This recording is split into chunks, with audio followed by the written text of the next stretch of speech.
pattern 1's all the way across and then pattern 2.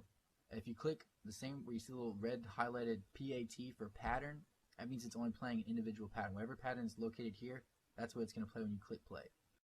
Alright, so in order to get the whole song to play, meaning it plays track 1 and track 2, or pattern 1, pattern 2 as it used to be called in older FL Studio versions, you go ahead and click so it's green. So there's pattern and there's song. So now you'll see that song plays the whole thing.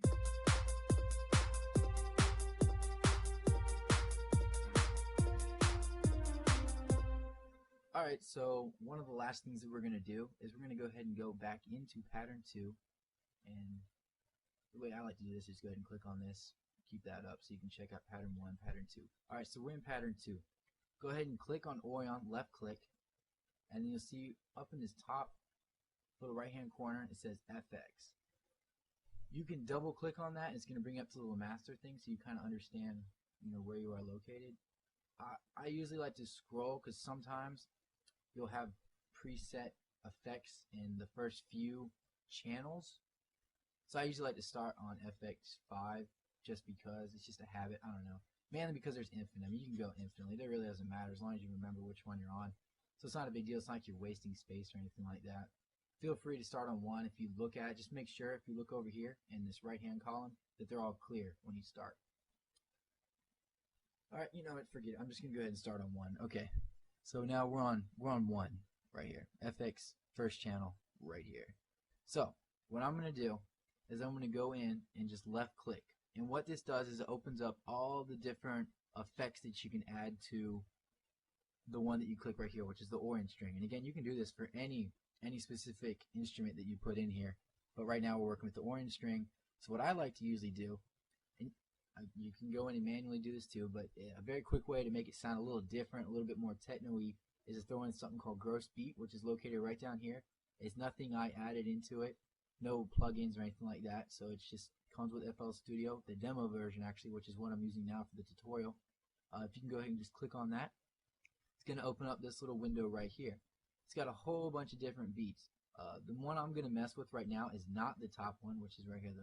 I'm going to go ahead and click on that and leave it empty, okay? I'm going to go ahead and let's see which one I want to pick.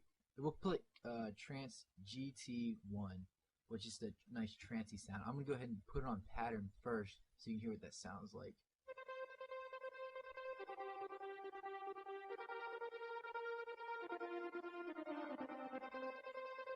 Alright, so you can see the bars in here. When it's down, it's not playing any sound, so it's cutting off the sound. Remember, we put a whole note. I just double clicked on that to bring to the piano view and bring it up. This is a whole note right here, so what we were hearing before was just a solid whatever. This actually chops it up automatically into a specific beat, which is kind of cool. You can go in and you can go crazy with it. You can spend hours just going in the little gross beat, chopping it up, doing whatever you want, make your own custom sounds. So I'm going to go ahead and get back into what I was looking at. Double click on that, and there. As you can see, it says gross beat right here. We're going to go ahead and keep that. Down here, I won't get too much into detail with it, but you can raise the volume of the specific insert, and then master does the entire song. For now, we're not going to mess with any of this stuff. It'll be later tutorials. I'll explain more about that. So this is what we're focused on. As long as yours says gross beat, which is going to be this one, and you can go in and practice around with any of these, do whatever you want, go crazy. But for now, that's just what we're going to keep it at. Gross beat, regular, awesome. Let's back out. We're going to go ahead and up here and click on the playlist. Check on that, and there's our song. What I did in the last thing was just chop this out. I just right click it and deletes it. So you can delete things. You can hold it down, delete them all. Just look, if you're on pattern 2, see how it says pattern 2 up here? It's going to do that. So make sure, and you can actually go in and edit this too, but we're not going to mess with that for now. Make sure you're on pattern 1 though, to make the same song that I showed you in the beginning of the tutorial. Pattern 1, click and drag the first 3 slots, okay? So now we're up here. Go ahead and click on song so it plays both of them at the same time, and this is what you'll get.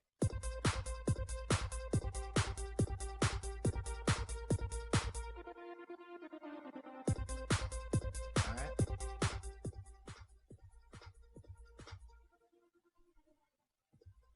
Okay, great.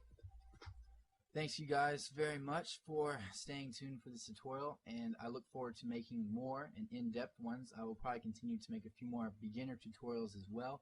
There is so much to learn in FL Studio, and it's just hard to go over even the basics in one tutorial. But once you get it, it's really not too difficult to understand. It's very visual. You don't have to know too much about well, I guess it really just depends on what your interest is. If you want to get more and more and more in depth, it's almost an unlimited rabbit hole or whatever you want to call it. But it's also, just the basics and mess around with and have fun if you want as well. So thanks guys very much for staying tuned, and I appreciate it. One last thing I'll show you is, even in the demo version of FL Studio, you can save your tracks and put them out on YouTube or whatever you want to do. As if you're up here on File, go ahead and click on that, and if you scroll down, you'll see a little export button. I usually do MP3, it's just the most standard. You can click on that. You can name it whatever you want. I'll just throw it on my desktop for now. Whatever. And you save that out, and it's going to show you.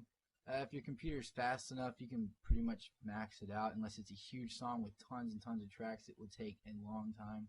I've had a couple that last a few hours, but if you're just doing something simple like this, you can pretty much max out the quality. Just stay with 24 and all that kind of stuff. You can adjust this. Nothing simple. If you want, don't even mess with that. You can go ahead as soon as you get to this screen and click on Start. It's going to render that out, and this all just pops up letting you know your song's there. And if you save it to desktop like I just did, you'll be able to go to your desktop, just double click on it like it's a regular MP3 file that you found on the internet. And yeah. Alright guys, appreciate it. See ya.